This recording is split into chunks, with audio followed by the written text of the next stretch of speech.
આપણે વિજ્ઞાનમાં પ્રકરણ 7 સજીવોમાં વિવિધતા વિશે અભ્યાસ કરી રહ્યા છે, જેમાં આપણે વર્ગીકરણ, એના ફાયદાઓ અને વર્ગીકરણના આધાર, આ ઉપરાંત વર્ગીકરણ અને ઉદ્વિકાસ વચ્ચે શું સંબંધ છે, અને ત્યાર પછી વનસ્પતિનું વર્ગીકરણ ક્રમશઃ આપણે જોયું. એના દરેક વનસ્પતિમાં એકાંગી, દ્વિઅંગી, ત્રિઅંગી, એના પેટા વિભાગો અને એના લક્ષણો, એ વનસ્પતિના લક્ષણો વિશે આપણે અભ્યાસ કર્યો.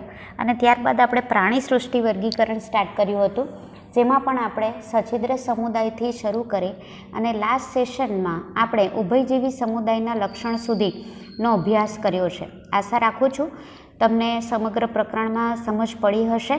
અને હવે એ દરેકના લક્ષણો તમારે વિસ્તારપૂર્વક કરવાના રહેશે. મેં તમને કીધું તેમ એક્ઝામમાં એ પૂછાવાની શક્યતા વધારે છે. કોઈક ને કોઈક તમને વનસ્પતિ વર્ગીકરણ અથવા તો પ્રાણી વર્ગીકરણમાંથી કોઈ પણ સમુદાયના લક્ષણો તમને પૂછી શકે. જ્યાં વિદ્યાર્થી મિત્રો, આ સેશન આપણું આ ચેપ્ટર માટેનું લાસ્ટ સેશન હશે, જેમાં પ્રાણી સૃષ્ટિ વર્ગીકરણના જે બાકીના વિભાગો છે તેના વિશે હું તમને સમજાવીશ.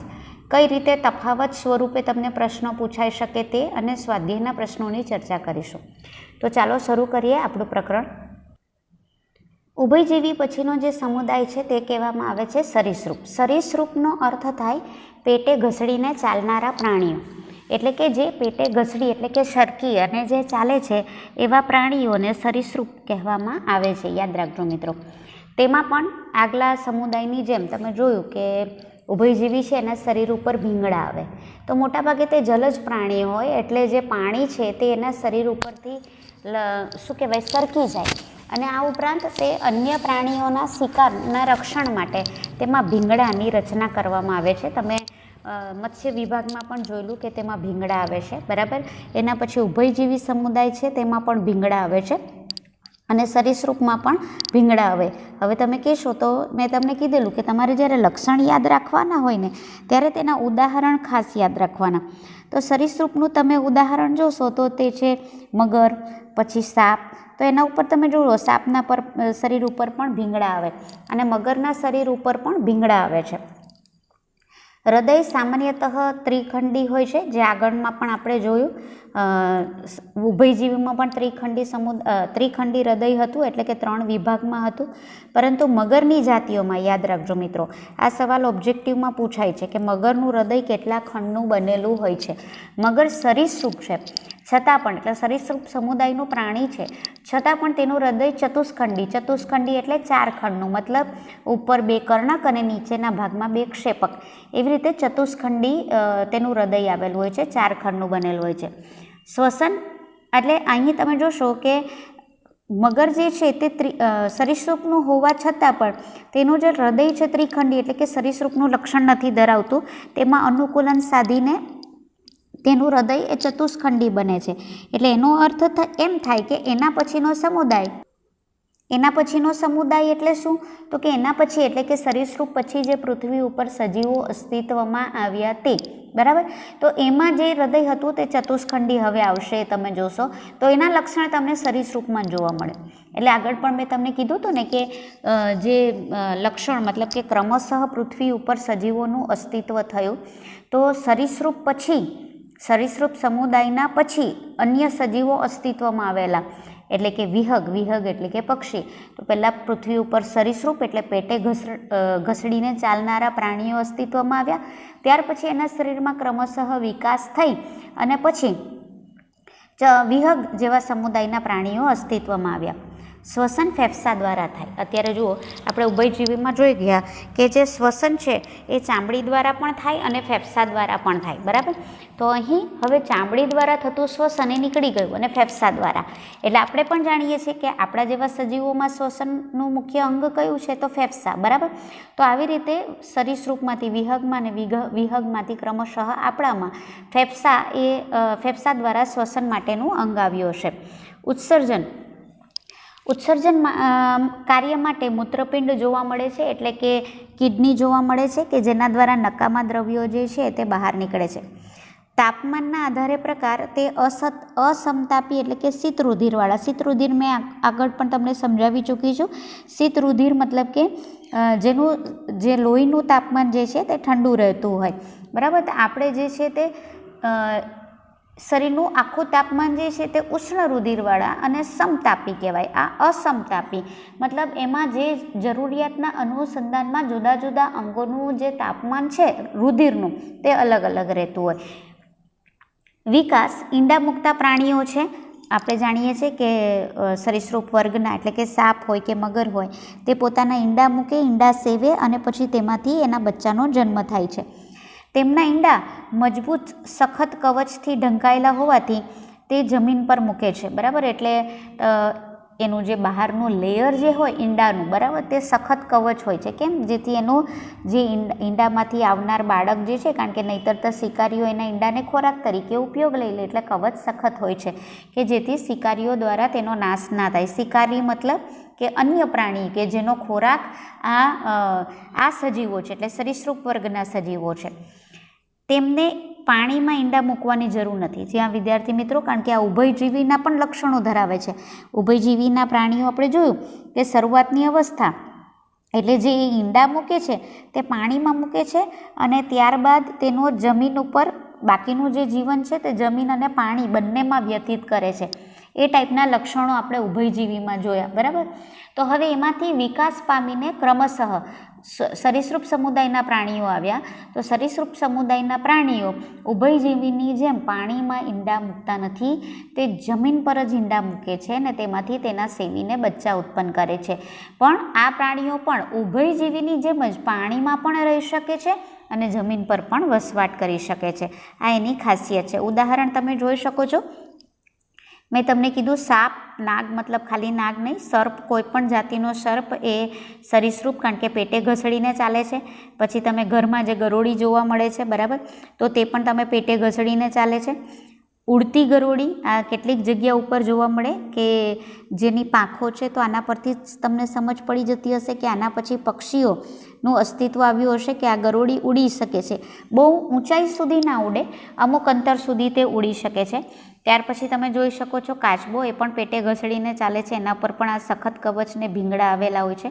કેમિલિયોન, કેમિલિયોન એ મોટાભાગે જંગલમાં જોવા મળે છે, લીલી વનસ્પતિ ઉપર જોવા મળે છે અને તે લગભગ કાચિંડો જે પ્રાણી છે તેને મળતું આવે છે. પરંતુ તેની એક ખાસિયત છે કે તેની ખૂબ લાંબી જીભ હોય છે. એટલે તેનો શિકાર જો એનાથી ઘણો દૂર પણ હોય તો એ એની લાંબી જીભ વડે લઈ શકે છે. એને કેમિલિયોન કહેવાય. દેખાય છે કાચિંડા નામના પ્રાણી જેવું, પણ એ કેમિલિયોન છે. એટલે એના આ ઉદાહરણ છે. મગર પણ એનું ઉદાહરણ છે જે અહીં બતાવ્યું નથી. ગરોળી, સાપ, કાચબો. ત્યાર પછી જે છે તે વિહગ. વિહગનો અર્થ થાય છે પક્ષી, બરાબર. તો હવે તમારે પક્ષીના લક્ષણ લખવાના, મતલબ હવે તમે મોટા થઈ ગયા એટલે લક્ષણોમાં તમારે એમ નહીં લખવાનું કે બે પાંખ હોય છે, બરાબર. એ ટાઈપનું નહીં આવશે તમારા લક્ષણોમાં. બે પાંખ હોય છે ને ઉડી શકે છે તો પ્રાઇમરીના બચ્ચા લખે ને. હવે તમારા બચ્ચાઓ મોટા થઈ ગયા એટલે તમારે એના જે લક્ષણો છે એટલે એની શરીર રચના તમારે લખવાની રહેશે. તો એના લક્ષણો શું છે? તો તેઓ બે જોડ ઉપાંગો ધરાવે છે. અગ્ર ઉપાંગોનું પાંખોમાં રૂપાંતરણ. હવે બે જોડ ઉપાંગો એટલે શું મિત્રો? કે તે બે પગ ધરાવે છે. તો અત્યાર સુધી તમે સરીસૃપમાં જોશો તો તે 4 પગવાળા હતા. તો હવે આના 2 પગ ક્યાં ગયા? તો આગળના જે 2 પગ છે ને તે ઉડવા માટે પાંખોમાં એનું રૂપાંતરણ થઈ ગયું અને 2 પગ એને પ્રચલન માટે એટલે કે ચાલવા માટે તે ઉપયોગ કરે છે. એની ખાસિયત થઈ. આગળ પણ જોયું. હવે જે હૃદય છે તે ચતુષ્ખંડી જ રહેશે એટલે 4 ખંડનું બનેલું હોય છે. શ્વસન ફેફસા દ્વારા થાય છે, એ પણ કોમન રહેશે. જે આગળ તમારે યાદ રાખવાનું, ઉભયજીવીથી આવે છે કે ફેફસા દ્વારા શ્વસન થાય છે. તાપમાનના આધારે તે સમતાપી, ઉષ્ણ રુધિરવાળા. મેં તમને કીધેલું ને કે આપણે ઉષ્ણ રુધિરવાળા એટલે આપણું રુધિર જે હોય તેનું તાપમાન ઊંચું હોય, ગરમ હોય, એટલે આપણે ઉષ્ણ રુધિરવાળા અને સમતાપી. સમતાપી એટલે આખા શરીરમાં દરેક અંગોનું જે તાપમાન છે તે એક સરખું રહે. ત્યાર પછી ઈંડા મૂકતા અંડ પ્રસવી છે. એટલે શું? કે તે ઈંડા મૂકે છે અને તેમાં જ તેના બચ્ચાનો વિકાસ થાય છે અને ત્યારબાદ એના બચ્ચાનો જન્મ થાય છે. ત્યાર પછી વજન, કારણ કે ઉડવું હોય ને તો શરીરનું જે વજન છે તે ઓછું હોવું જોઈએ. એના માટે થઈને આવા પ્રાણીઓ, ભલે આમાં લક્ષણ નથી લખેલું પણ એ હું તમને કહી દઉં છું. તો ઉડવા માટે બીજું શું અનુકૂલન ઉપરવાળાએ કે આ સજીવોએ પોતાના શરીરમાં વિકાસ કર્યું છે તો તે છે કે આ સજીવોના શરીરના જે હાડકાં છે તે છિદ્રિષ્ટ હોય છે, એટલે કે છિદ્રવાળા હોય. એટલે એમાં શું હોય? તો એમાં હવા ભરેલી હોય. એટલે આપણા જેમ હાડકાનું વજન વધારે હોય તો તેમ આ પ્રાણીઓનું હાડકાનું વજન ઓછું હોય છે, કારણ કે વજન ઓછું હોય તો દૂર સુધી તે ઉડી શકે ને. આ ઉપરાંત તેમાં હવા ભરેલી કોથળીઓ એના શરીરમાં, એટલે કે 9 વાતાશયો તેના શરીરની અંદર આવેલા હોય છે, કે જેથી એના શરીરનું જે વજન છે તે ઓછું કરે છે. જ્યાં વિદ્યાર્થી મિત્રો પક્ષીઓમાં જે મોર કે મરઘા જેવા પક્ષી પણ આવે છે, પણ તમે ધ્યાનથી જોયું હશે તો તે બહુ ઊંચાઈ સુધી, મતલબ કે લાંબા અંતર સુધી તેઓ ઉડી શકતા નથી. મોર પણ લાંબા અંતર સુધી ઉડી શકતું નથી, બરાબર.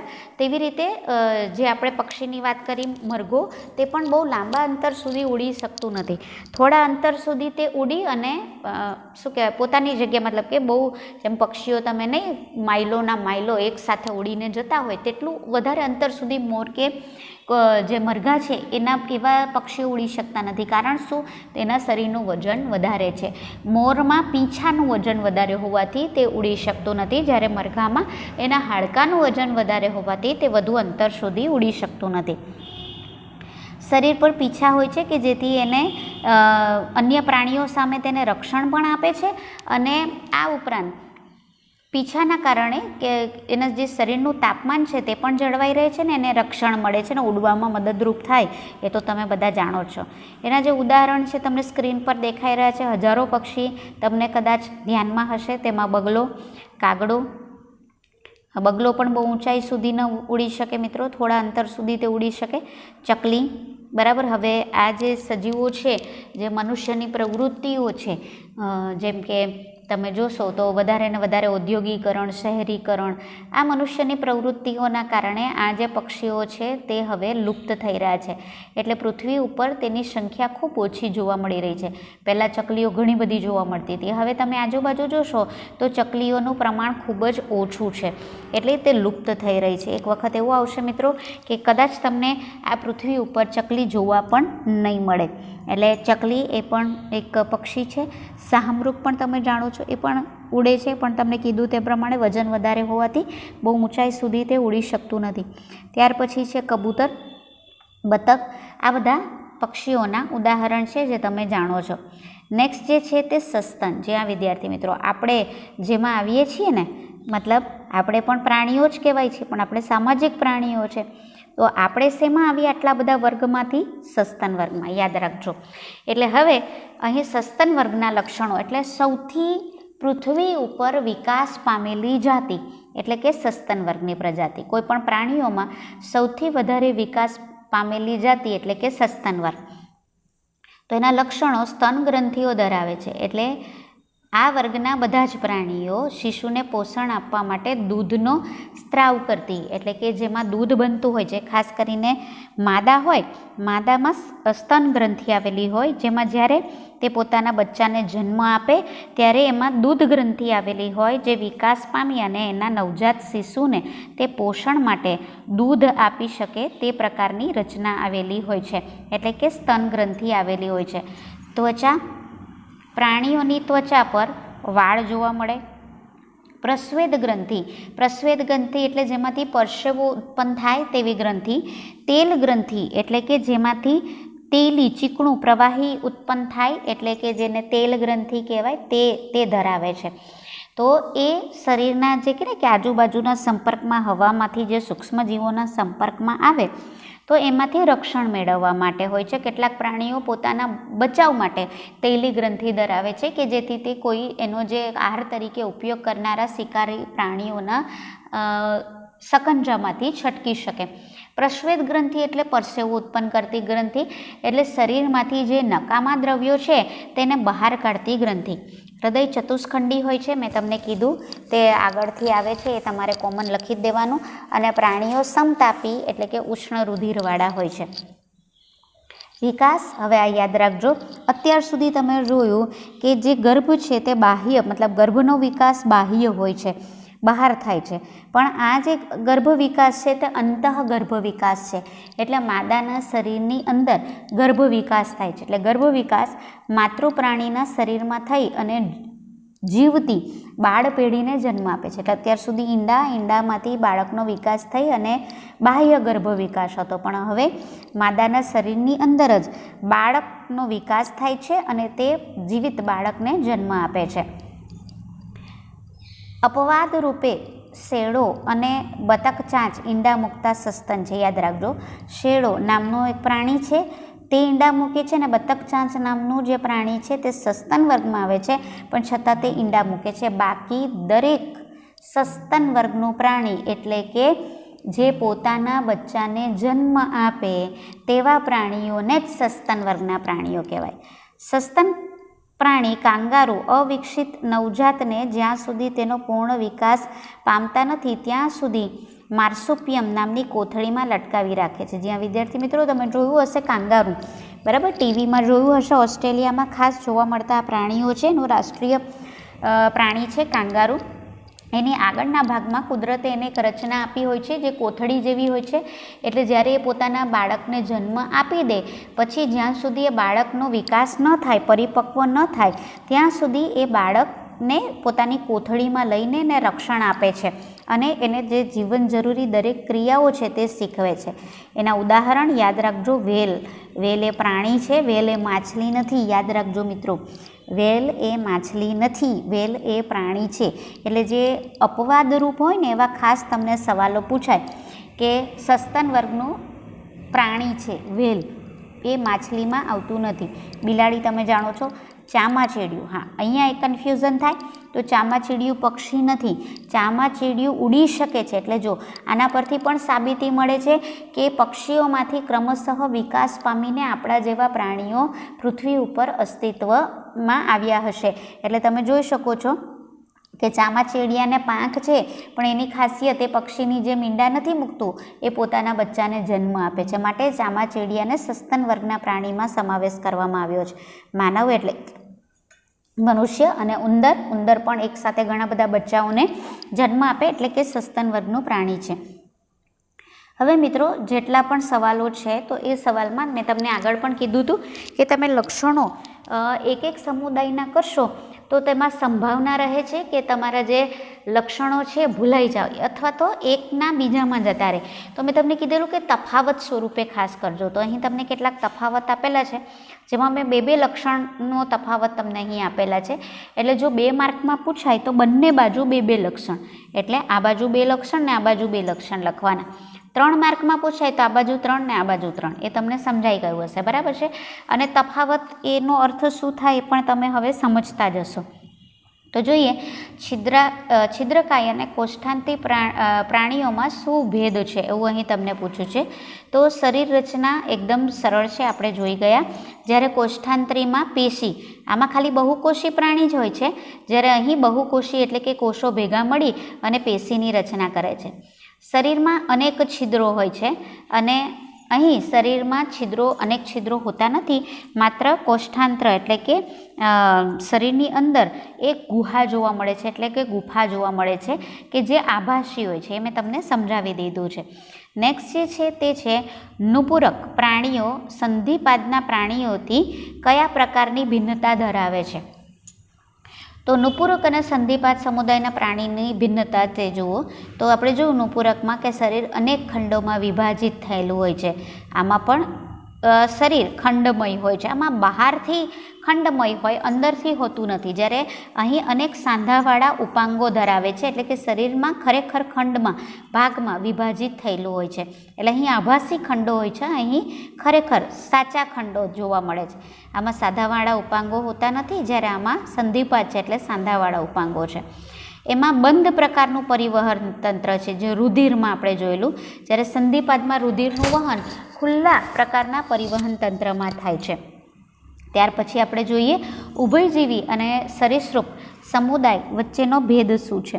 તો ઉભયજીવીમાં શરીર ઉપર ભીંગડા નથી, જ્યારે સરીસૃપમાં ભીંગડાઓથી તે આવરિત હોય છે. પાણીમાં ઈંડા મૂકે છે, જ્યારે જમીન પર ઈંડા મૂકે, આપણે ભણી ગયા. આમાં ઉભયજીવીમાં ત્રિખંડી છે, જે આમાં પણ સરીસૃપમાં ત્રિખંડી છે, પણ અપવાદ કયો છે? મગર, કે જે ચતુષ્ખંડી હૃદય ધરાવે છે. પક્ષી વર્ગ અને સસ્તન વર્ગના પ્રાણીઓમાં શું ભિન્નતા છે? આપણે હમણાં જ જોયું વિહંગ અને સસ્તન વર્ગના પ્રાણીઓમાં. તો આમાં પીંછા હોય છે, એનું બાહ્ય કંકાલ ધરાવે છે, જ્યારે આમાં વાળ હોય છે. દરેક સજીવના શરીર ઉપર વાળ હોય, જેથી બદલાતા પર્યાવરણ અથવા તો ઋતુ સામે તે રક્ષણ મેળવી શકે. ત્વચામાં તેલી ગ્રંથિ અથવા તો પ્રસ્વેદ ગ્રંથિ તમને જોવા મળે છે. આમાં સ્તન ગ્રંથિ હોતી નથી, જ્યારે આમાં પોતાના બાળકના નવજાત બાળકના પોષણ માટે સ્તન ગ્રંથિ એટલે કે દૂધ ઉત્પન્ન કરતી ગ્રંથિ હોય છે. અગ્ર ઉપાંગનું પાંખમાં રૂપાંતરણ થયું હોય છે, જ્યારે આપણે જાણીએ છીએ કે એમાં જો પ્રાણી હોય તો ચોપગા પ્રાણી હોય છે, એટલે 4 પગ ધરાવે છે, અને મનુષ્ય હોય તો તેમાં આગલા ઉપાંગો જે હોય છે તે હાથ તરીકે વર્તે છે, એટલે કે વિવિધ કાર્યો કરવા માટે અગ્ર ઉપાંગોનો ઉપયોગ લેવામાં આવે છે. હવે મિત્રો, આ જે દરેક પ્રકારના સજીવો છે આપણે જોયા, દરેક સજીવો, વર્ગ નથી કહેતી, જેટલા પણ સજીવો આપણે જોયા, તો આપણે આના ઉદાહરણ પરથી જ આપણને એવું થાય કે લાખો પ્રાણીઓ પૃથ્વી ઉપર અસ્તિત્વ ધરાવે છે. તે ચાહે પછી નદી હોય, સમુદ્ર હોય, જમીન હોય કે હવા હોય, એના ઉપર લાખો પ્રાણીઓ અસ્તિત્વ ધરાવે છે. અને આ પ્રાણીઓ ક્ષેત્ર પ્રમાણે અલગ અલગ નામથી ઓળખાય. બરાબર, તમે જેમ કે આપણે બિલાડીની વાત કરીએ તો બિલાડી, આપણા ગુજરાતી છીએ એટલે એને બિલાડી કહીએ છીએ. અંગ્રેજી હોય તો કેટ કે, અન્ય કોઈ દેશમાં જઈએ તો એની ભાષામાં એને કંઈ અલગ કહેતા હશે. તો હવે ધારો કે આપણે એક જ નામ આખી દુનિયામાં રાખવું હોય તો આપણે કયા નિયમોના આધારે કરવું પડે? તો દરેક દેશ પ્રમાણે નિયમો અલગ અલગ હોય. તો એના માટે વૈજ્ઞાનિકોએ એક આખી પદ્ધતિ બનાવવામાં આવી છે, જેને નામકરણ પદ્ધતિ કહેવામાં આવે છે. અને એ નામકરણ પદ્ધતિ વૈજ્ઞાનિક નિયમોના આધીન જ નામ અપાય છે. એટલે નહીં કે આપણી ફોઈને નામ ગમ્યું એટલે આપી દીધું, એવી રીતે નથી હોતું. બરાબર, અહીં વૈજ્ઞાનિક કેટલા રીતિ રિવાજો એટલે કે નિયમો હોય છે, એના આધારે નામ, દરેક સજીવનું યુનિક નામ, એક સજીવને અપાયેલું નામ યાદ રાખજો, બીજા સજીવને આપવામાં આવતું નથી, એટલે એને યુનિક નામ કહેવાય. એટલે ફ્લાવરનું અલગ નામ હોય, કોબીજનું અલગ, રીંગણાનું અલગ, બિલાડીનું અલગ, કૂતરાનું અલગ. તેવી રીતે દરેક સજીવના નામ વૈજ્ઞાનિક ઢબથી આપવામાં આવે છે, અને તેને લખવા માટેની પણ ચોક્કસ નિયમો ધરાવે છે. પૃથ્વી પર વિવિધ સજીવો અસ્તિત્વ ધરાવે છે. જુદા જુદા પ્રદેશમાં કોઈ ચોક્કસ સજીવને પોતાની સ્થાનિક ભાષાના નામથી ઓળખવામાં આવે, ત્યારે અન્ય પ્રદેશ અને ત્યાંની ભાષા મુજબ તેનું અન્ય નામ મળે. જ્યાં વિદ્યાર્થી મિત્રો, હમણાં જ મેં તમને સમજાવ્યું તે પ્રમાણે, કે ધારો કે ગુજરાત છે તો આપણે અલગ નામથી કહીશું. આપણે ભારતમાં બીજા કોઈ ક્ષેત્રમાં, ધારો કે સાઉથમાં ગયા તો તેનું નામ કંઈ અલગ હશે. આ તો આપણા દેશની વાત થઈ. તમે જો બહારના દેશોમાં જાઓ તો તેનું કંઈક અલગ નામ હશે. આમ એક સજીવના અલગ અલગ સ્થાનિક નામથી ગેરસમજ થાય અને ચોક્કસ ઓળખમાં મુશ્કેલી સર્જાય. એટલે દરેક પ્રદેશમાં જાઓ તો નામ અલગ અલગ હોય, એટલે જે ઓળખ હોય તેમાં ઓળખ એની બદલાઈ જાય, આપણને ના ખબર પડે કે એ કોના વિશે વાત કરી રહ્યા છે. આથી વૈજ્ઞાનિકોએ ઓળખાયેલા સજીવો માટે ચોક્કસ વૈજ્ઞાનિક નામ આપી વૈશ્વિક સ્તરે તેની એ જ નામથી ઓળખ શક્ય બનાવી. એટલે વૈજ્ઞાનિકોએ કીધું કે આ તો મુશ્કેલી ભર્યું થવાનું છે, તો વૈજ્ઞાનિકોએ કેટલાક નિયમો બનાવ્યા અને દરેક સજીવને એક ચોક્કસ નામ આપવામાં આવ્યું કે જે આખી દુનિયામાં એ જ નામે તે ઓળખાય. જ્યાં વિદ્યાર્થી મિત્રો લોકલ ભાષાના જે વ્યક્તિઓ હોય તે તેને અલગ નામે ઓળખી શકે, પણ વૈજ્ઞાનિકો એને એક ચોક્કસ નામથી આખા વિશ્વમાં ઓળખતા હોય, તે નામ બદલાય નહીં. આમ સજીવોની ચોક્કસ વૈજ્ઞાનિક ઓળખ માટે વર્ગીકરણ નામ આપવાની આવશ્યકતા છે. માટે આ રીતે નામ આપવાની આવશ્યકતા પડી, કારણ કે બધી જ જગ્યા પર દરેક સજીવો એક નામથી ઓળખાય. હવે એ નામકરણ પદ્ધતિમાં શું નિયમો છે અને કેવી રીતે આપવામાં આવી, તો અહીં જુઓ. નામકરણ પદ્ધતિ માટે વૈજ્ઞાનિક પદ્ધતિનો ઉપયોગ કરવામાં આવે છે. તેની સૌપ્રથમ કેરોલસ લિનિયસ દ્વારા 18મી શતાબ્દીની શરૂઆતમાં કરવામાં આવી. જ્યાં વિદ્યાર્થી મિત્રો 18મી સદીમાં સૌપ્રથમ આ નામકરણ આપવાની શરૂઆત કોણે કરી? કેરોલસ લિનિયસ નામના વૈજ્ઞાનિકે. યાદ રાખજો, સજીવોની નામકરણ પદ્ધતિ કયા વૈજ્ઞાનિકોએ શોધી? કેરોલસ લિનિયસ નામના વૈજ્ઞાનિકે. વૈજ્ઞાનિક નામકરણ પદ્ધતિ સજીવોની એકબીજા સાથે જોવા મળતી સમાનતા અને ભિન્નતા પર આધારિત છે.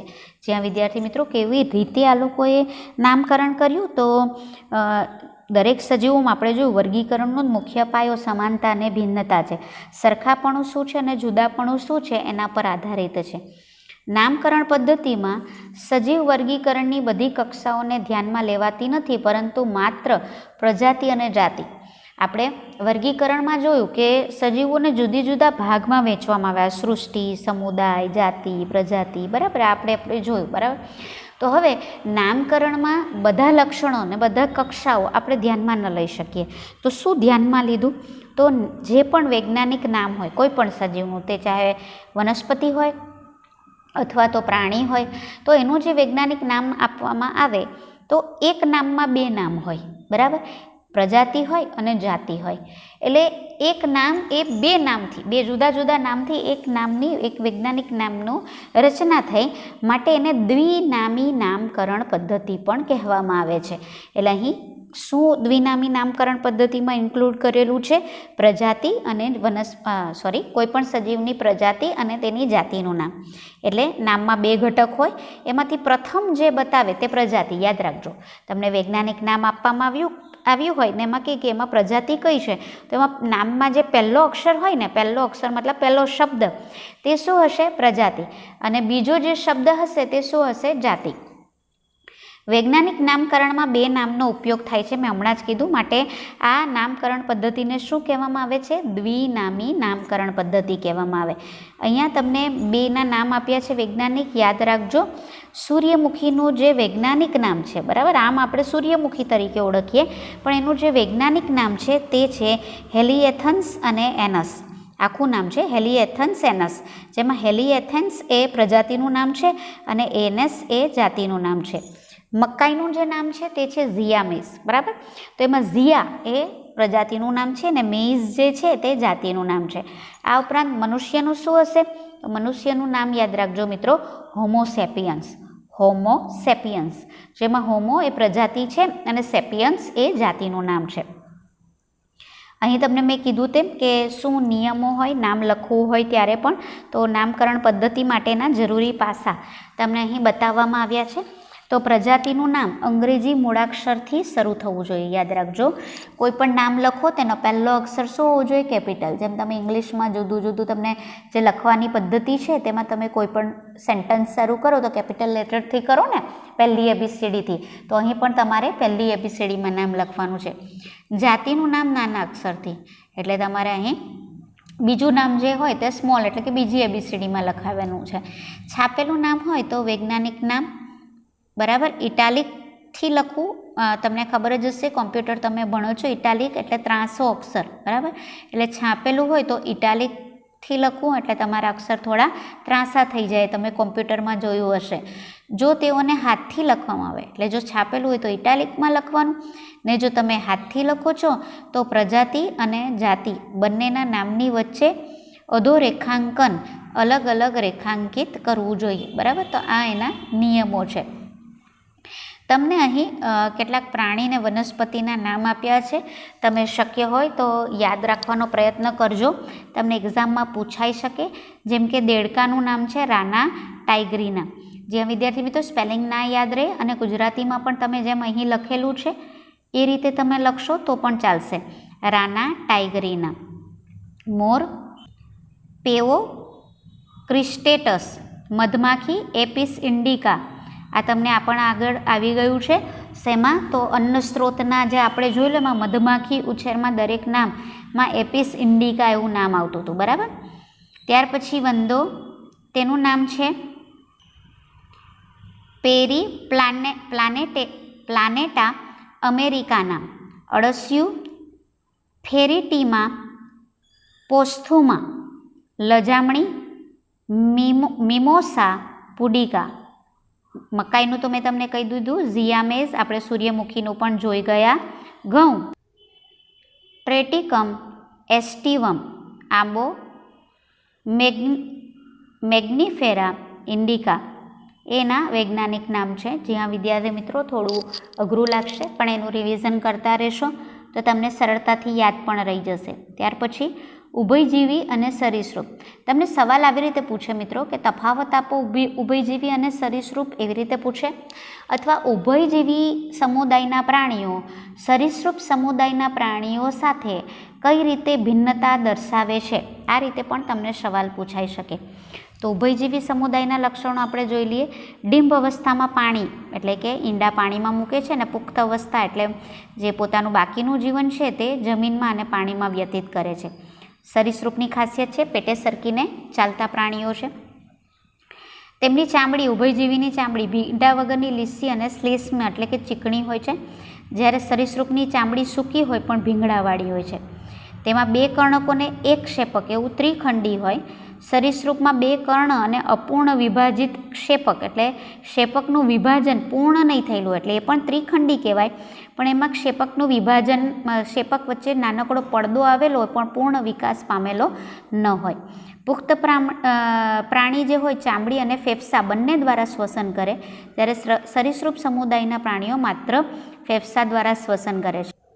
વનસ્પતિમાં તફાવત જોઈ લઈએ. એકાંગી અને દ્વિઅંગી આપણે જાણીએ છીએ એકકોષી હોય, બહુકોષી પણ હોય, પણ તેમાં મૂળ, પ્રકાંડ અને પર્ણ જેવી રચના જોવા મળતી નથી, જ્યારે આ હંમેશા બહુકોષી હોય. પેશી બનતી નથી. બહુકોષી હોય તો બી પેશીનો અભાવ હોય, જ્યારે આમાં પેશી રચનાની હાજરી હોય. મૂળ, પ્રકાંડ અને પર્ણનો અભાવ હોય, મેં તમને કીધું તેમ, જ્યારે આમાં પ્રકાંડ અને પર્ણ હોય છે પણ મૂળનો અભાવ હોય. એના જગ્યા પર નાના નાના મૂળ હોય જેને મૂલાંગો કહેવામાં આવે. અને સુકાયક તરીકે પણ ઓળખવામાં આવે છે. એની શરીરની રચના પાતળી દોરા જેવી હોય એને સુકાયક કહેવાય. એમાં બેક્ટેરિયા, યીસ્ટ, સ્પાઇરોગાયરા ઉદાહરણ છે. જ્યારે આ જે વનસ્પતિ છે ઉભયજીવી વનસ્પતિ પણ કહેવાય, એટલે પાણીમાં બી જોવા મળે અને જમીન પર પણ.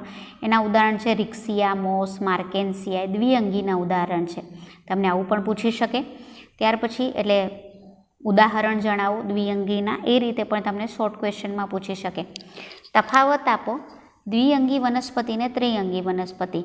2 અંગો હોય, હમણાં જ જોઈ ગયા, પ્રકાંડ અને પર્ણ. મૂળની જગ્યા પર મૂલાંગ હોય, જ્યારે મૂળ, પ્રકાંડ અને પર્ણ એમ 3 અંગો હોય. વાહક પેશી એટલે કે અન્નવાહક અને જલવાહક હોતી નથી, જ્યારે આમાં અન્નવાહક અને જલવાહકનો વિકાસ થયેલો હોય. રિક્સિયા અને મોસ તેના ઉદાહરણ છે. હંસરાજ અને માર્સેલિયા તેના ઉદાહરણ છે. લીલ ને ફૂગ મીઠા પાણીમાં બી જોવા મળે, સમુદ્રમાં અને ભીની જમીન પર પણ જોવા મળે. જ્યારે ફૂગ મૃતોપજીવી છે, આપણે ભણી ગયા, એટલે સળતા પદાર્થો અથવા મૃતદેહો ઉપર તે પરોપજીવી જીવન જીવે છે, મતલબ કે આશ્રયદાતા એટલે ખોરાક માટે તે સળતા કે મૃત પ્રાણીઓ ઉપર કે વનસ્પતિ પર આધાર રાખે છે. એમાં હરિતદ્રવ્ય હોય છે એટલે પોતાનો ખોરાક જાતે બનાવે છે, એટલે સ્વોપજીવી પોષણ પદ્ધતિ છે. હરિતદ્રવ્યનો અભાવ હોય એટલે પરોપજીવી જીવન જીવે છે. એકકોષી અથવા બહુકોષી હોઈ શકે, જ્યારે યીસ્ટ ખાલી ફૂગ એવી છે કે જે એકકોષી છે, બાકી બધી ફૂગ એ બહુકોષી છે. તેમાં કોષ દિવાલ સેલ્યુલોઝની બનેલી હોય છે લીલમાં, જ્યારે આમાં કોષ દિવાલ ફૂગમાં ખાસ યાદ રાખજો મિત્રો તે કાઇટિનની બનેલી હોય છે. લીલના ઉદાહરણ છે સ્પાઇરોગાયરા, સરગાસમ, જ્યારે આના ઉદાહરણ છે યીસ્ટ, મ્યુકર. ત્યાર પછી અપુષ્પી વનસ્પતિ અને સપુષ્પી વનસ્પતિ. અપુષ્પી એટલે જીવનના કોઈ પણ કાળમાં પુષ્પ ઉત્પન્ન થાય નહીં, તેને અપુષ્પી. અને જેના જીવનના જુદા જુદા કાળ દરમિયાન પુષ્પ ઉત્પન્ન થાય તેને સપુષ્પી વનસ્પતિ. બીજનું સર્જન થતું નથી એટલે બીજ ઉત્પન્ન થતા નથી, જ્યારે અહીં બીજનું સર્જન થાય છે. તે વાહક પેશી વિહીન કે વાહક પેશીધારી હોય છે, મતલબ કે કેટલીક વખત કેટલીક વનસ્પતિ એવી છે કે જેમાં જલવાહક અને અન્વાહક જોવા મળે, જ્યારે આમાં જલવાહક અને અન્વાહક જોવા મળે જ છે. નેક્સ્ટ જે છે તે દ્વિદળી અને એકદળી વનસ્પતિ. તો એ આપણે જોયું કે ત્રિઅંગીના પેટા વિભાગો છે, દ્વિદળી અને એકદળી. તો તેમાં અને તે પણ આવૃત બીજધારીના, બરાબર, એ આપણે જોયું હતું. વનસ્પતિ વર્ગીકરણ યાદ છે ને મિત્રો, આપણે ચાર્ટ પ્રમાણે જોયું હતું. તો દ્વિદળી જેમાં 2 બીજપત્રો હોય તેને દ્વિદળી, અને જેમાં બીજના એક જ બીજપત્ર હોય તેને એકદળી કહેવાય. સોટીમય મૂળતંત્ર મેં તમને કીધેલું, અને તંતુમય મૂળતંત્ર ધરાવે છે. પર્ણમાં જાલાકાર વિન્યાસ. આ જોજો મિત્રો, જ્યારે મેં તમને દ્વિદળી અને એકદળી સમજાવ્યું ત્યારે બધું સમજાવેલું કે પર્ણમાં જાલાકાર વિન્યાસ જોવા મળે છે, જ્યારે સમાંતર શિરા વિન્યાસ. પુષ્પ ચતુરવયવી કે પંચવયવી, જ્યારે પુષ્પો ત્રિઅવયવી. જી હા વિદ્યાર્થી મિત્રો, આ જરા એક મુદ્દો આપણો ત્યારે સમજાવવાનો રહી ગયો હતો. પુષ્પો ચતુર અવયવી અથવા તો પંચ અવયવી એટલે શું મિત્રો? તો પુષ્પના જે જુદા જુદા ભાગો છે, તમને ખબર જ છે, દલપત્ર એટલે પાંખડી આવે, વજ્રપત્ર એટલે એની નીચે જે રક્ષણ માટે જે ગ્રીન કલરનો ભાગ આવે તે આવે, પછી દાંડી આવે, બરાબર? તો એના જુદા જુદા જે ભાગો છે, તો એમાં જે પુષ્પના જે જુદા જુદા અવયવો એટલે કે ભાગો છે, એમાંથી જો 4 અવયવ ધરાવે તો ચતુર અવયવી, બરાબર? અને 5 ભાગ ધરાવે તો પંચાવય એટલે સ્ત્રી કેસર, પુકેસર, આ બધા એના ભાગો આવે ને મિત્રો, તો એ ધરાવે તો એને પંચઅવયવી, બરાબર? અને પુષ્પો ત્રિઅવયવી. આ ઉપરાંત દલપત્રની સંખ્યા એટલે કે પાંખડીની સંખ્યાના આધારે પણ આવો વિભાજન કરવામાં આવતું હોય છે.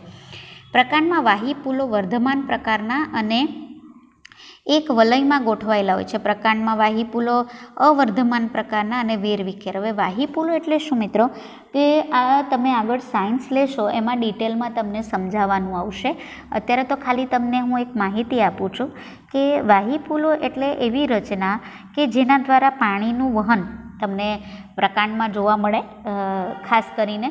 તો એમાં જે પાણી અને ખોરાકનું જે વહન કરવાનું હોય તે માટે એક ગોળાકાર રચના આવેલી હોય, તેને વાહીપુલ કહેવાય. વાહીપુલ વર્ધમાન એટલે શું? તેમાં વર્ધનશીલ પેશી આવેલી હોય અને તે વિકાસ પામી શકે, વધી શકે. જ્યારે અવર્ધમાન મતલબ કે તેમાં વર્ધમાન પેશી આવેલી ન હોય, આપણે જોઈ ગયા છે વર્ધમાન પેશી, અને તે મોટા મતલબ કે વિકાસ ન પામી શકે. સૂર્યમુખી અને મકાઈ, સૂર્યમુખી દ્વિદળી અને મકાઈ એટલે મકાઈ તમે જોશો મકાઈના દાણાના 2 ભાગ ન પડે, બરાબર ને? એટલે મકાઈ એ એક દળી છે. ત્યાર પછી વનસ્પતિ સૃષ્ટિ અને પ્રાણી સૃષ્ટિમાં શું ફેર છે? તો વનસ્પતિ સૃષ્ટિ અચલિત છે એટલે પ્રચલન કરી શકતી નથી, જ્યારે પ્રાણી સૃષ્ટિ ચલિત છે એટલે એક જગ્યા પરથી બીજી જગ્યા પર તે જઈ શકે છે. પ્રકાશ શક્તિનો ઉપયોગ કરી વનસ્પતિ પ્રકાશ સંશ્લેષણની પ્રક્રિયા કરીને પોતાનો ખોરાક જાતે બનાવે છે, જ્યારે પ્રાણીઓમાં ક્લોરોફિલ આવેલું હોતું નથી, એટલે તે ખોરાક માટે કાં વનસ્પતિ ઉપર આધાર રાખે છે અથવા તો અન્ય પ્રાણીઓ ઉપર આધાર રાખે છે. અમર્યાદિત વૃદ્ધિ એટલે કે તે પોતાના શરીરનું જે ઊંચાઈ છે તે એ ઘણી ઊંચાઈ, અહીંયા અમર્યાદિત એટલે તેની ઊંચાઈ વધ્યા જ કરશે એવું નહીં મિત્રો, પણ પ્રાણીની કમ્પેરિઝનમાં તેની ઊંચાઈ ઘણી હોય છે, એટલે વૃદ્ધિ ઘણી ધરાવે છે. અને વૃદ્ધિ અહીંયા ખાલી ઊંચાઈ સુધી નહીં લેવાની, અમર્યાદિત એટલે તમે જોશો કે જે થડ હોય વનસ્પતિનું એ ખૂબ મોટું થાય, તો એ ઘણા મતલબ કે તે કોઈ પણ મર્યાદા વગર લાંબો સમય સુધી તે વિભાજન પામી શકતું હોય છે. શરીર ચોક્કસ કદ ધારણ કરે છે ને પછી વૃદ્ધિ અટકે છે. એટલે આપણે શું કે આપણે જાણીએ છીએ કે કોઈ પણ પ્રાણીની પુખ્ત અવસ્થા એ અલગ અલગ હોય. જેમ કે મનુષ્યમાં મોટાભાગે 17 થી 18 વર્ષના બાળકો થાય તે પુખ્ત કહેવામાં આવે. તો ત્યાં સુધી એના શરીરની જે દરેક અંગ ઉપાંગ વગેરેનું જે ડેવલપમેન્ટ છે તે થાય અને પછી અટકી જાય. ત્યાર પછી છે પૃથુકૃમિ અને સૂત્રકૃમિ. તો શરીર આપણે જાણીએ છીએ પાતળું હોય, પૃષ્ઠ અને વક્ષ બાજુથી ચપટું, આ ભણી ગયા આપણે. સૂત્ર એટલે કે સૂત્રકૃમિમાં જે પ્રાણીઓનું શરીર હોય લાંબા સૂત્ર જેવું હોય અને ગોળ નળાકાર રચના ધરાવે. એમાં શરીર ગુહા જોવા મળતી નથી, જ્યારે સૂત્રકૃમિમાં શરીર ગુહા જે હોય તે આભાસી હોય છે, એટલે કે ભાસ ઉત્પન્ન કરે છે પણ સાચી શરીર ગુહા તે હોતી નથી. આવી રીતે જેમ મેં તમને કીધેલું કે આ સવાલ કેવી રીતે પૂછે, તો જુઓ તમને અહીં ઉદાહરણ આપેલું છે ચામાચીડિયું. ચામાચીડિયું એટલે શું કહેવાશે? ચામાચીડિયું એટલે સસ્તન વર્ગનું પ્રાણી. તો અહીં તમને આવો સવાલ પૂછ્યો છે કે ચામાચીડિયું પક્ષી નથી અને વેલ માછલી નથી, કારણ કે વેલ પણ સસ્તન વર્ગમાં છે એટલે વેલ માછલી નથી. કેમ? તો સમજાવું. તો ચામાચીડિયું ઉડતું સસ્તન પ્રાણી છે, ઉડી શકે તેવું, એટલે વિહગમાં તેને મૂકવામાં આવતું નથી. ચામાચીડિયામાં પીછાના બદલે ચામડી ઉપર વાળ હોય. તો કોનું લક્ષણ થયું ચામડી ઉપર વાળ હોવા તે? તો એ થયું સસ્તન વર્ગનું. ત્વચામાં તેલ ગ્રંથિઓ અને પ્રસ્વેદ ગ્રંથિઓ આવેલી હોય છે. એટલે આમાં પણ અહીં તમે જોશો કે દરેક પ્રાણીઓના શરીરમાં તેલ ગ્રંથિ સસ્તન વર્ગમાં હોય અને પ્રસ્વેદ ગ્રંથિ હોય તે સસ્તન વર્ગના કહેવાય. તો ચામાચીડિયામાં આ બંને આવેલું છે. સસ્તન વર્ગના પ્રાણીની જેમ કર્ણપલ્લવયુક્ત, એટલે આપણે તમે જોશો તો કાન હોય ને, કાનમાં બહારની સપાટી એટલે કર્ણપલ્લવ કહેવાય, એટલે કર્ણ હોય. એટલે ચામાચીડિયું એ પક્ષી નથી. કેમ? બધા સસ્તન વર્ગના લક્ષણ ધરાવે છે. વેલ એ પણ માછલી નથી, સસ્તન છે પણ કેવી? પાણીમાં વસતું સસ્તન વર્ગનું પ્રાણી, એટલે થોડાક લક્ષણો એના માછલી જેવા ખરા. એટલે વેલમાં હવે એમાં માછલી કરતાં કેમ ભિન્ન પડે છે તે અહીં આપણે બતાવવાનું. અને સસ્તન જેવા કયા લક્ષણ આવે? તો સસ્તન વર્ગના પ્રાણીના શરીર પર ભીંગડાનું આવરણ ના હોય. વેલ માછલીના શરીર પર પણ નથી. જ્યારે તમે માછલીના સમુદાયમાં જોશો શરીર પર ભીંગડા હોય. એટલે તમે અહીં જોઈ શકો છો કે જે માછલીને મત્સ્ય વર્ગ અને સસ્તન વર્ગ એનો અહીં તફાવત છે. અહીં જે તમે જોવો છો તે વિહગ અને સસ્તન વર્ગનો તફાવત છે. એટલે તમે તફાવત સ્વરૂપે પણ લખી શકો. વેલનું હૃદય 2 કર્ણક અને 2 ક્ષેપક ધરાવતું ચતુષ્ખંડી છે. જ્યારે મત્સ્યમાં આપણે દ્વિખંડી જોયેલું, બરાબર. એટલે અહીં ચતુષ્ખંડી છે. તો ચતુષ્ખંડી કોનું લક્ષણ થયું? સસ્તન વર્ગનું. ત્યાર પછી તે ઉષ્ણ રુધિર, વેલ એ શીત રુધિરવાળી હોય, જ્યારે અહીં સસ્તન વર્ગની જેમ વેલ જે ઉષ્ણ રુધિરવાળી છે. માછલીની જેમ શ્વસન માટે વેલમાં ઝાલર આવેલા હોતા નથી. માછલી એ ઝાલરથી શ્વસન કરે ને, પરંતુ વેલમાં શ્વસન માટે ફેફસા આવેલા હોય છે. અને આ બધા લક્ષણો વેલના જે છે તે સસ્તન વર્ગને મળતા હોવાથી વેલ એ માછલી નથી. 3 માર્કમાં પૂછાઈ શકે એવો આ સવાલ છે મિત્રો, કે આખું પ્રાણી સૃષ્ટિ વર્ગીકરણ જે આપણે ભણ્યા એને ચાર્ટ સ્વરૂપે દર્શાવો. તો એ તમને 2 માર્કમાં અથવા તો 3 માર્કમાં પણ પૂછાઈ શકે. તો જુઓ, પ્રાણીનું વર્ગીકરણ 2 રીતે થાય: કોષ સ્તરીય આયોજન ને પેશી સ્તર, એટલે કોષીય રચના હોય ને પેશીની રચના બને. તો એમાં છિદ્રકાય છે તેને પોરીફેરા પણ કહેવામાં આવે છે. પેશી સ્તરના આયોજનમાં પાછા 3 ભાગ પડે, કે જેમાં અધિસ્તર અને કોષ્ઠીય સ્તર વચ્ચે દેહ ગુહા નથી, મતલબ કે દેહ ગુહાનો અભાવ હોય છે. આભાસી એટલે કૂટ દેહકોષ્ઠ એટલે આભાસી દેહકોષ્ઠ. અને દેહકોષ્ઠી મતલબ કે જેની જે કોષ્ઠ એટલે કે ગુહા હોય, શરીર ગુહા જેને કહીએ, તે આભાસી નહીં પણ સાચી હોય, બરાબર. આમાં જે ઉદાહરણ છે તે કોષ્ઠાંતરી અને પૃથુકૃમિ. અને જે આભાસી દેહ ગુહા છે તેમાં સૂત્રકૃમિ. અને જે દેહકોષ્ઠ ધરાવે છે તેમાં આવે, એના પાછા 2 ભાગ પડે, કે ભ્રૂણની વૃદ્ધિ દરમિયાન એક કોષમાંથી મધ્ય સ્તરના કોષોનો વિકાસ પામે છે. અને મધ્યમાંથી દેહકોષનું નિર્માણ કોથળી સ્વરૂપે થાય એ રીતે એનો વિભાજન કરવામાં આવ્યું. એમાં નુપુરક, સંધિપાદ અને મૃદુકાયના પ્રાણી છે. આમાં 2 ભાગ પડે, અમેરુદંડી અને મેરુદંડ. એટલે આમાં તમે જોઈ શકો છો કે આમાં પ્રમેરુદંડી કહી શકો તમે, અને આમાં મેરુદંડ એટલે મેરુદંડ ધરાવે તેવા, બરાબર. અને આ મેરુદંડ વગરના, મેરુદંડ સમુદાય વગરના પ્રાણીઓ, મતલબ કે મેરુદંડ આખા શરીરની દરેક અવસ્થા દરમિયાન જોવા મળતા જ નથી, તે છે. જ્યારે આમાં પ્રાથમિક અવસ્થામાં જોવા મળે સ્થૂળત્વચીમાં. જ્યારે અહીં તમે જોઈ શકો છો માત્ર ડિંભ અવસ્થા સુધી મેરુદંડ હાજર હોય, પ્રાથમિક મેરુદંડી કહેવાય. અને પુખ્ત અવસ્થાથી જીવનકાળ દરમિયાન કરોડસ્તંભ એટલે કે કરોડરજ્જુમાં રૂપાંતરણ થાય તેવા પૃષ્ઠવંશી. તો પૃષ્ઠવંશી પ્રાણીઓના આ રીતે પ્રકાર પડે છે. લક્ષણો બતાવેલા છે: મત્સ્ય, ઉભયજીવી, સરીસૃપ, વિહગ અને સસ્તન. એ આપણે જોયું. તો મત્સ્યના લક્ષણો અહીં આપેલા છે: બાહ્ય કંકાલ ભીંગડાનું, અસ્થિ ને કાસ્થિનું બનેલું હોય, ને શ્વાસોશ્વાસ માટે ઝાલર. ઉભયજીવી, ડિંભ અવસ્થામાં ઝાલર જોવા મળે અને પુખ્ત અવસ્થામાં ફેફસા અને બહારની ત્વચા ઉપર ચીકણું પદાર્થ ઉત્પન્ન કરતી ત્વચા આવેલી હોય. બાહ્ય કંકાલ ભીંગડાવાળું હોય અને પાણીની બહાર ઈંડા મૂકે છે. જ્યારે વિહગમાં બાહ્ય કંકાલ પીછાનું હોય, પાણીની અંદર ઈંડા મૂકે અને ઉડવાની ક્ષમતા ધરાવે છે. ત્યાર પછી સસ્તન, બાહ્ય કંકાલ વાળનું બનેલું હોય છે, બાહ્ય કર્ણ ધરાવે છે, કર્ણપલ્લવ અને નવજાત શિશુને જન્મ આપે છે. આ બધા આપણે ભણી ગયા છે, એટલે માત્ર હું દરેક લક્ષણો મેં તમને ડિટેલમાં સમજાવ્યા છે. મિત્રો, આમ અહીં આપણું પ્રકરણ પૂરું થાય છે. સ્વાધ્યાયના પ્રશ્નો જરા જોઈ લઈએ. સ્વાધ્યાયના પ્રશ્નોમાં પહેલો પ્રશ્ન તમને પૂછ્યો છે: સજીવોનું વર્ગીકરણ કરવાથી શા ફાયદા થાય છે? 2 માર્કમાં પૂછાઈ શકે. તો સામાન્ય લક્ષણો આધારિત સજીવોનો ચોક્કસ કક્ષા, જે બી સરખાપણું છે લક્ષણોમાં, એના આધારે એને ચોક્કસ સમૂહમાં મૂકવામાં આવ્યા છે, બરાબર. વૈજ્ઞાનિક સંશોધન માટે ઇઝીલી એક સજીવનો તમારે સેપરેટલી અભ્યાસ ન કરવો પડે. વૈજ્ઞાનિકો સરળતાથી દરેક સજીવનો અભ્યાસ કરી શકે. વિવિધ જૂથના સજીવોના આંતર સંબંધો નક્કી કરવા માટે અને મનુષ્ય માટેની તેમની ઉપયોગિતાની સમજ પ્રાપ્ત થઈ શકે. જે વિદ્યાર્થી મિત્રો, આપણા જેવા મનુષ્ય પૃથ્વી ઉપર કેવી રીતે અસ્તિત્વમાં આવ્યા હશે? જેમ કે આપણે જોયું કે ચામાચીડિયું જે છે તમને આવો સવાલ બી પૂછે કે ચામાચીડિયું છે એ વિહગ અને સસ્તન વર્ગના સસ્તન વર્ગને જોડતી કડી છે. હવે જોડતી કડી કેમ? તો ચામાચીડિયામાં તમે જુઓ કે પક્ષીની જેમ તે પાંખ ધરાવે છે અને તે ઉડી શકે છે, એની ખાસિયત છે. અને બાકીના બધા લક્ષણો આપણે હમણાં જ જોઈ ગયા તે સસ્તન વર્ગના છે. એટલે એના પરથી એવું આપણને સમજૂતી મળે છે કે વિહગ પરથી સસ્તન વર્ગના પ્રાણીઓનું અસ્તિત્વ આવ્યું હશે. એટલે સસ્તન વર્ગના પ્રાણીઓ પૃથ્વી પર અસ્તિત્વ ધરાવતા હશે. આર્થિક હેતુ માટે સંકરણ અને જનીન ઇજનેરી વિદ્યામાં સજીવનો ઉપયોગ કરી શકાય. જ્યાં વિદ્યાર્થી મિત્રો કેવી રીતે ક્રમશઃ સજીવોમાં વિકાસ પામ્યો હશે. હવે એ સજીવોનું અસ્તિત્વ પૃથ્વી ઉપર ટકાવી રાખવું હોય તો એના માટે સંકરણ, એ મેં તમને કીધેલું જ્યારે અન્ન સ્ત્રોત પાઠ આપણે ભણતા હતા. અને અત્યારની સૌથી વૈજ્ઞાનિક એડવાન્સ જે શાખા છે તે જેનેટિક સાયન્સ કહેવામાં આવે, જનીન ઇજનેરી વિદ્યા.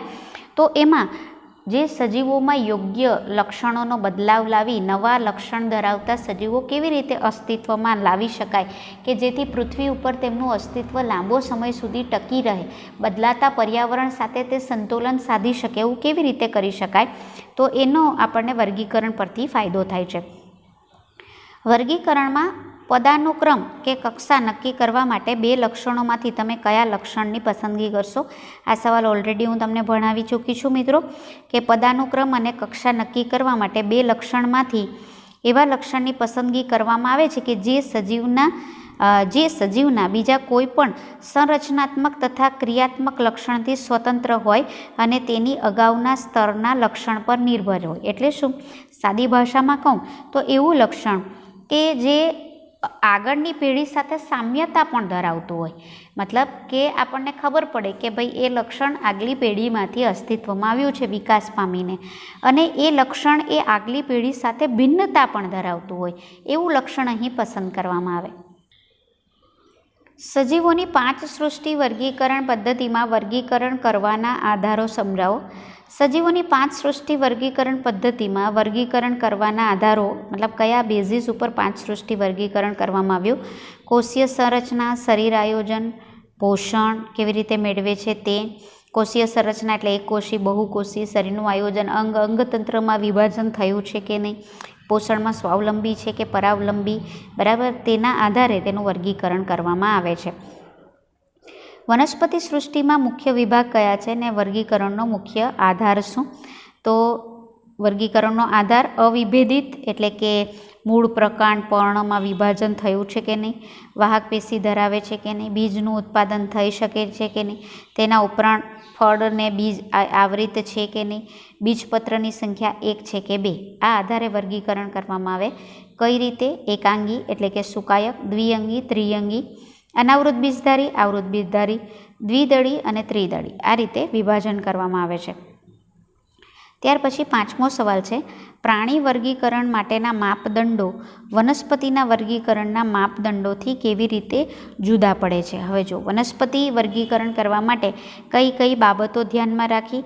તો વનસ્પતિ આપણે જાણીએ કે પ્રચલન કરી શકતી નથી, કોષ દિવાલ જોવા મળે છે, ખોરાક બનાવવાની ક્ષમતા મોટાભાગે હરિતકણ ધરાવે છે એટલે સ્વાવલંબી હોય છે, જ્યારે ફૂગ જેવી એ પરાવલંબી હોય છે, અને એના આધારે તેને અલગ પાડવામાં આવ્યા. ત્યારબાદ મેં તમને કીધું તેમ કે વિભેદન એટલે વાહક પેશી મૂળ પ્રકાંડ પર્ણ છે કે નહીં, વાહક પેશી એટલે જલવાહક અને અલવાહક ધરાવે છે કે નહીં, બીજ ધારણ કરે છે તો તે ખુલ્લા છે કે ઢંકાયેલા, બીજપત્ર 1 છે કે 2, એ આધારે તેને વહેંચવામાં આવે. પ્રાણી વર્ગીકરણ માટે શું છે? તો કે તે પ્રચલન કરી શકે છે, કોષ દિવાલ હોતી નથી. ખોરાક ગ્રહણ મેં તમને કીધું તે મોટાભાગના પ્રાણીઓ જે છે તે પરાવલંબી હોય છે અને એના આધારે પ્રાણી સમૂહ અલગ કરવામાં આવ્યા. આ ઉપરાંત તે દેહકોષ સાચી શરીર ગુહા ધરાવે છે કે આભાસી, તેના આધારે મેરુદંડ ધરાવે છે તો પ્રાથમિક અવસ્થામાં છે કે આખા જીવન દરમિયાન કરોડ સ્તંભમાં વિભાજન પામેલું છે, હાડપિંજર ધરાવે છે, અન્ય ઉપાંગો કેવા છે, મતલબ પાંખ છે કે ચોપગા પ્રાણીઓ છે, એવી રીતે તેનું વર્ગીકરણ કરવામાં આવે છે. ત્યાર પછી પૃષ્ઠવંશી પ્રાણીઓને વિભિન્ન વર્ગોમાં વહેંચી. પૃષ્ઠવંશી પ્રાણીઓને વિભિન્ન વિભાગ કયા હોય? મત્સ્ય, ઉભયજીવી, સરીસૃપ, વિહગ અને સસ્તન, બરાબર, આટલામાં એને વહેંચ્યા. વહેંચવા માટેની મુખ્ય બાબત કે મુદ્દાઓ કયા છે? તો એના મુદ્દાઓ કુલ 6 છે. બાહ્ય કંકાલ, મત્સ્યમાં ભીંગડા જોવા મળે, આમાં જોવા મળતા નથી, સરીસૃપમાં જોવા મળે. વિહગમાં ભીંગડા નહીં પણ એના બદલે પીંછા હોય ને સસ્તનમાં વાળ હોય, એટલે આ તફાવત થયો. શ્વસન મત્સ્યમાં ઝાલર હોય, ઉભયજીવીમાં ત્વચા દ્વારા પણ કરે, ફેફસા દ્વારા પણ કરે. સરીસૃપમાંથી વિહગ અને સસ્તન ત્રણમાં ફેફસા હોય. પ્રચલન એક જગ્યાએથી બીજી જગ્યાએ જવા માટે પૂંછડી અથવા તો મીનપક્ષ હોય. ઉભયજીવીમાં 4 પગ હોય, સરીસૃપ સરકીને જાય. વિહગ એક જગ્યાએથી બીજી જગ્યાએ પાંખ વડે ઉડીને જાય. 2 પગ અથવા તો 4 પગ ધરાવતા હોય છે. મનુષ્ય હોય તો 2 પગ અને અન્ય પ્રાણીઓમાં 4 પગ હોય છે. હૃદય મત્સ્યમાં દ્વિખંડી, ઉભયજીવીમાં ત્રિખંડી. સરીસૃપથી આગળ વિહગ સસ્તન સુધી ચતુષ્ખંડી હોય છે. બાળપેંડીનું નિર્માણ તમે જોઈશો, સસ્તન સિવાયના બધા ઈંડા મૂકે છે, જ્યારે પોતાના બચ્ચાને સસ્તન જન્મ આપે છે. શરીરનું તાપમાન તમે જોશો તો ઉભયજીવી મત્સ્ય અને સરીસૃપમાં અસમતાપી હોય છે, જ્યારે વિહગ અને સસ્તન એ સમતાપી છે. જ્યાં વિદ્યાર્થી મિત્રો, આ સાથે આપણું સમગ્ર પ્રકરણ પ્રશ્નોની ચર્ચા એ હું અહીં પૂર્ણ કરું છું. નવા સેશનમાં નવા પ્રકરણ સાથે ફરી મળીશું.